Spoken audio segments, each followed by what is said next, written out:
ऐसे बहुत सारे लोग हैं जो वेट लॉस करते हैं और अपने वेट लॉस के दौरान इस जर्नी में वो फास्टिंग तक जाते हैं। फास्टिंग करते हैं, कई घंटों का फास्टिंग, लेकिन उसके बाद भी रिज़ल्ट नहीं आता। और रिज़ल्ट ना आने की वजह से फिर हम भूल जाते हैं, हम बोलते हैं कि अब कुछ नहीं होने वाला, अब वापस अपने उसी पुराने वाले हैबिट्स में आते हैं, जिसकी वजह से फिर मोटापा बढ़ता रहता है। और एक ऐसा वक्त आता है जब हमारा पेट, हमारा शरीर इतना बड़ा हो जाता है जो कम करने की कोई उम्मीद भी नहीं होती है। ऐसे लोगों के लिए जो फास्टिंग पे भी जाते हैं उसके बाद भी उनको रिज़ल्ट नहीं मिलता, उनको पता भी नहीं चलता है कि रिज़ल्ट क्यों नहीं मिल रहा है। ये वीडियो आज उन्हीं लोगों के लिए है। सबसे पहले कुछ कारण हैं जिनको हमें जानना बहुत ज़रूरी है। फास्टिंग करने के बावजूद भी हमें रिज़ल्ट क्यों नहीं मिलता? उसका पहला कारण है स्लो मेटाबॉलिज्म। स्लो मेटाबॉलिज्म किस कारण से होता है? सबसे पहला कारण, जो बच्चे पैदा होते हैं और वो बाय बर्थ बहुत ज़्यादा मोटे होते हैं, तो उनका मेटाबॉलिज्म स्लो होता है। दूसरा कारण है, जिन बच्चों को बचपन में ही मेडिकेशंस पे रखा जाता है, उनका भी मेटाबॉलिज्म स्लो हो जाता है। और तीसरा कारण, जो आप बड़े हों लेकिन फिर भी आपका मेटाबॉलिज्म स्लो है, उसको आपने स्लो किया है, क्योंकि आपने फ़िज़िकल एक्टिविटी नहीं किया है। तो फ़िज़िकल एक्टिविटी ना करने से आपका मेटाबॉलिज्म स्लो हो जाता है, क्योंकि साथ में आपका एज भी बढ़ता रहता है और आप फ़िज़िकल एक्टिविटी नहीं करते हो। ये 3 कारण हैं। दूसरा कारण कॉन्स्टिपेशन।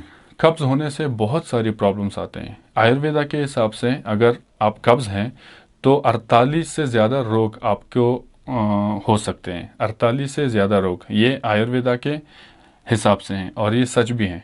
क्योंकि जब आप फास्टिंग भी करते हैं लेकिन आप कब्ज़ रहते हो, तो इसमें आपका जो प्रोसीजर है, जो आपका फैट लॉस का प्रोसीजर है, वो कंप्लीट नहीं हो पाएगा।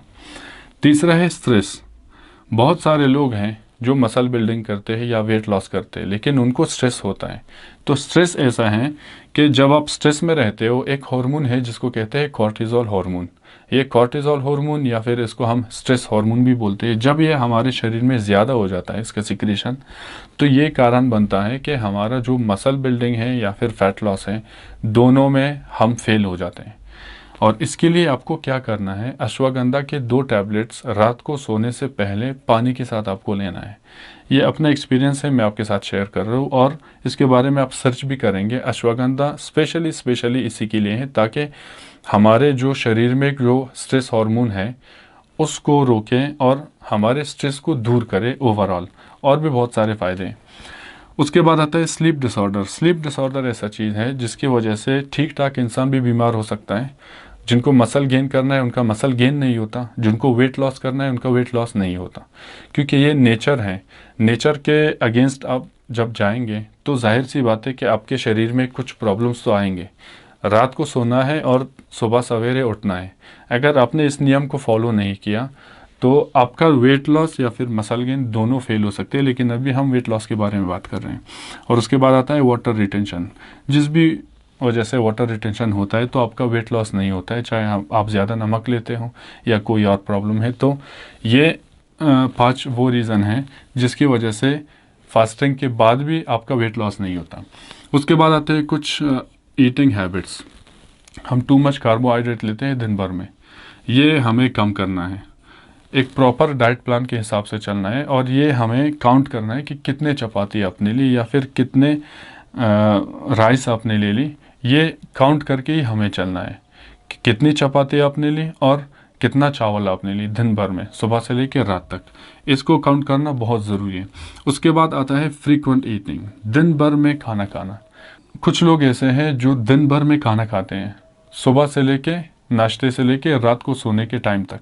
चाहे वो आप प्रॉपर खाना खाते हो या फिर आप चिप्स लेते हो या कोई भी ऐसा आइटम जो आपका मुंह चलता रहे, ऐसे लोगों के लिए भी वेट लॉस करना बहुत मुश्किल हो जाता है। तो ये कुछ आदतें हमें सुधारनी होगी। और लॉट्स ऑफ फैट लेना। जब आप फैट लेते हैं तो फैट से क्या होता है, एक फैट में होता है 9 कैलोरी, जबकि आप अगर वो कैलोरी चावल से लेते हैं या फिर रोटी से लेते हैं, उसमें एक में होता है 4 कैलोरी 1 ग्राम में, और उसमें डबल से भी ज़्यादा होता है। हमें इस चीज़ को ज़्यादा से ज़्यादा अवॉइड करना चाहिए, लेकिन थोड़ा बहुत फ़ैट लेना ज़रूरी है, क्योंकि कुछ विटामिन्स है वो फ़ैट सॉल्युबल हैं, और हमारे हार्मोन्स को बैलेंस करने में भी फ़ैट की ज़रूरत है, लेकिन हेल्दी फ़ैट। अब आते हैं कुछ न्यूट्रिएंट्स के बारे में। कुछ ऐसे न्यूट्रिएंट्स हैं जो अगर आपको फास्टिंग में भी रिज़ल्ट नहीं मिल रहा है, तब आपको क्या करना चाहिए। ये पूरे वीडियो इसी के बारे में है। तो सबसे पहले कुछ ऐसे न्यूट्रिएंट्स हैं जो आपके इंसुलिन रेजिस्टेंस को हेल्प करेगा, क्योंकि इंसुलिन रेजिस्टेंस भी ऐसा चीज़ है जिसके बारे में हमें सबसे ज़्यादा ध्यान देना चाहिए। उसके लिए हमें क्या लेना चाहिए, electrolytes, vitamin B, vitamin D और ट्रेस मिनरल्स। तो इलेक्ट्रोलाइट्स के लिए हमें जो नेचुरल फूड सोर्सेज हैं, लेग्यूम से हमें मिलेगा और स्पिनच से, पालक से मिलेगा। विटामिन बी के लिए लीवर बेस्ट ऑप्शन है। उसके बाद आता है बनाना और एग, लेग्यूम, दूध और मटर से भी हमें विटामिन बी मिलता है। विटामिन डी के लिए सबसे बेस्ट है हम सनलाइट से ले लें और अपने ट्रेस मिनरल्स को भी पूरा करें। दूसरा है बाइल सॉल्ट्स। बाइल सॉल्ट्स बहुत ज़्यादा ज़रूरी हैं। अगर हमारा बाइल नहीं बनता सही प्रॉपर, तो इसका मतलब है हमारे शरीर में जो भी प्रोसीजर हैं, जो फैट को हम कन्वर्ट करते हैं एनर्जी में, और वो एनर्जी हम उसको एक्टिविटी के थ्रू हम निकाल देते हैं, वो फैट होता है। तो वो फैट निकल जाता है, तभी हमारा वेट लॉस होता है। और अगर हमारा बाइल सिक्रेशन सही नहीं है, तो आप ये जो पूरा प्रोसीजर है वेट लॉस का, ये बहुत ज़्यादा वीक हो जाएगा और हमें रिज़ल्ट नहीं मिलेगा। इसके लिए हमें क्या करना चाहिए, अगर आप टैबलेट लेते हैं तो प्योरीफाइड बाइल सॉल्ट्स आते हैं, वो आप ले सकते हैं। अगर वो इनकेस वो आपको नहीं मिलता, तो दूसरा तरीका है आप बीट रूट से ले सकते हैं। बीट रूट मतलब चुकंदर।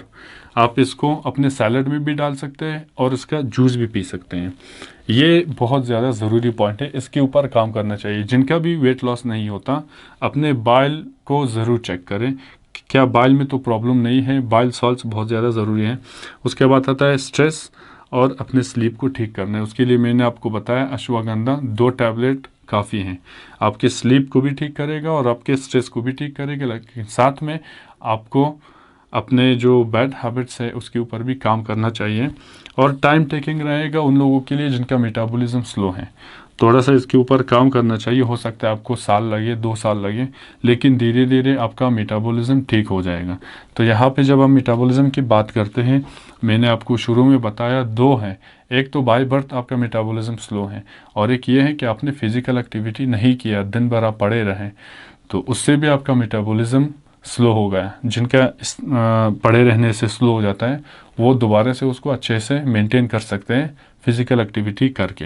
और जिनको बाय बर्थ है उनको टाइम लगेगा, लेकिन हो जाएगा, कुछ भी इम्पॉसिबल नहीं है। तो ये था वो सारा इन्फॉर्मेशन। जो लोग फास्टिंग करते हैं उनको रिज़ल्ट नहीं मिलता और वो ये कहते हैं कि अब हमारा कुछ नहीं हो सकता। ये वीडियो स्पेशली उन लोगों के लिए है। तो हमारे चैनल का नाम भी इसलिए एक्स्ट्रा हेल्थ नॉलेज है, क्योंकि हम आपको वो नॉलेज देते हैं जो शायद बहुत कम लोग ये नॉलेज आपके साथ शेयर करते हैं। बहुत सारे वीडियोस है, लाखों वीडियोस है वेट गेन के बारे में, वेट लॉस के बारे में, मसल बिल्डिंग के बारे में, लेकिन जिनका वेट लॉस नहीं हो रहा है, फास्टिंग भी कर रहे हैं, उनके लिए ऐसे वीडियोस शायद कम अवेलेबल होंगी। इसलिए मैं वो सारे टॉपिक्स चूज़ करता हूँ जो ज़्यादा से ज़्यादा लोगों को मैं हेल्प कर सकूँ।